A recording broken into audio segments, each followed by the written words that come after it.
here with ProCleanersNJ. We're doing a tile and grout cleaning, and this is part 2. So this device right here is called a HydroMaster Turbo Force Hybrid, and it's an amazing tool. As you can see, zoom in on the bottom of that, this has 2 jets at the bottom, and it shoots out powerful 1500 psi. So that right here is what we're going to use to pick up the dirt. It also sucks up the dirt. Now we're going to proceed to pick up the dirt and see how beautiful this tile is. Wow.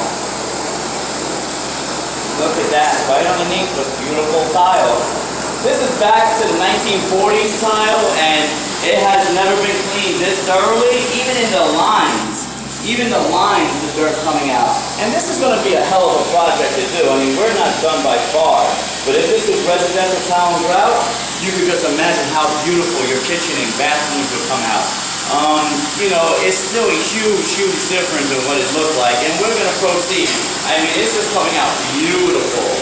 We still got to put the sealer on it, even the corners. I mean, they were black. You couldn't even see these tiles. Very nice. Very impressed with what's coming up.